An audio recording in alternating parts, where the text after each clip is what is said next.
Hello friends, Eva Polak here. Many of you have asked about my images, how they were created, the techniques behind them, and the story that shaped them. So today we are diving into the making of Under the Silver Sea. I will walk you through the camera settings, the creative choices required to capture this ethereal effect. From the slow shutter speed that paints movement, to the careful use of backlighting and contrast. This video will show you how to transform an ordinary beach scene into something truly amazing. So let's dive in. Photography is all about seeing beyond what is in front of us. For this image, I wanted to capture more than just people at the beach. I wanted to express a feeling, a sense of movement, mystery, and the way the ocean seems to pull us into its rhythm. That was my inspiration, creating an image where the human form blends into the energy of the ocean. The moment I saw two figures standing in the surf, their silhouettes perfectly balanced against the rolling waves, I knew this was it. The ocean became their backdrop, the present softened by the movement of water and light. This image is all about contrast, not just in light and dark, but in stillness and motion. It's about finding harmony between elements that are constantly shifting. And that's what makes Impressionist photography so powerful. It allows us to capture more than just what we see. It captures what we feel. Now let's break down the technical side. To create this impressionist effect, I rely on combination of slow shutter speed, intentional camera movement, and careful attention to light and contrast. Let's break it down step by step. For this shot, I use a telephoto lens. The longer focal length helped compress the scene, bringing the figures and waves closer together. I set my aperture to f45, ensuring a deep depth of field. This allowed me to keep enough structure in the waves, while still letting motion blur soften the scene. The 1/10 of a second shutter speed was crucial. It's slow enough to create a dreamlike effect, but fast enough to retain some detail in the silhouetted figures. I kept my ISO at 31 to reduce noise and maintain the dynamic range, especially with the bright backlighting.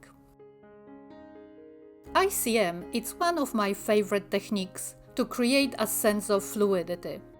Here, I use a slight horizontal movement while pressing the shutter, following the natural motion of the waves. This helps blend the figures with their surroundings, making them feel like part of the seascape. Without movement, the image feels more like documentary shot. With ICM, it becomes more expressive, almost like a painting. Backlighting played a huge role in shaping this image. With the sun positioned behind the subject, their figures become silhouetted against the bright ocean.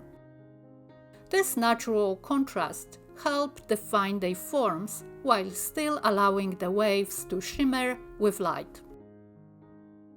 I also adjusted my angle to ensure the figures stood out against a lighter part of the water. This is something I always consider before taking the shot, finding the best background for maximum impact. When working with Impressionist photography, I think about composition differently. Instead of focusing on fine details, I look at shapes, balance, and flow. I waited for a natural arrangement of figures within the scene, allowing the waves and light to act as a visual frame around them. By carefully balancing shutter speed, movement and light, I was able to create an image that feels alive, where the ocean and human present merge into one dynamic scene. But this wasn't without challenges. Like any creative process, capturing this image comes with its own set of challenges. Let's talk about the main obstacles I faced and how I work through them. One of the trickiest parts was controlling the amount of motion blur. With a slow shutter speed and intentional camera movement, it's easy for the subjects to become too abstract, losing their recognizable form. To keep the figures visible, I adjusted my movement, making it subtle rather than exaggerated. I also timed my shot for when the people posed slightly between movements, ensuring their silhouettes remained distinct. Shooting at the beach often means dealing with strong direct sunlight. This can cause overexposed highlights and deep, distracting shadows.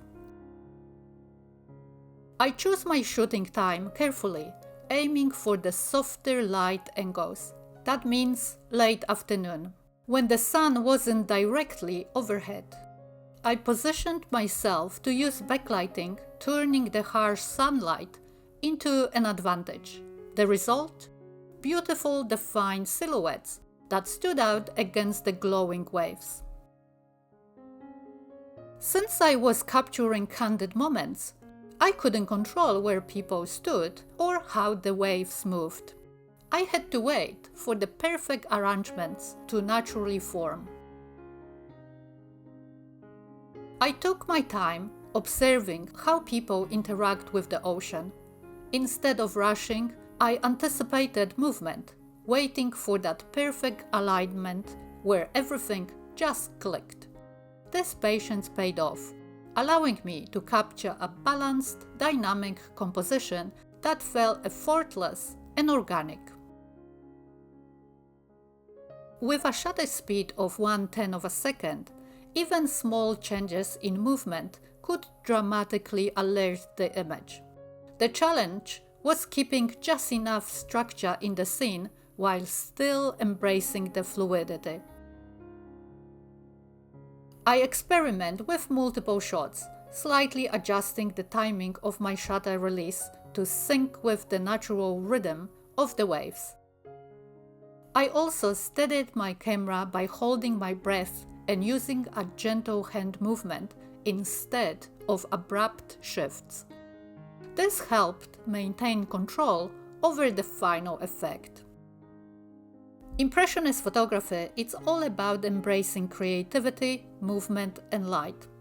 This image, Under the Silver Sea, is a perfect example of how patience, observation, and technique come together to create something unique and evocative.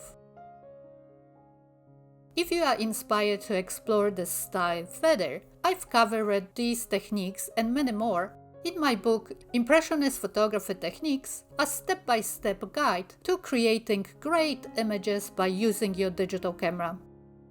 It's a great resource if you want to dive deeper into the world of Impressionist photography and develop your own unique artistic voice. I hope this breakdown has given you some insight into how I created this image and how you can apply similar techniques in your own work. If you enjoyed this video, let me know in the comments. What you like to see next? Maybe a deep dive into another image, a tutorial on a specific technique, or a behind-the-scenes look at one of my shoots. Thank you for watching, and I'll see you in the next video.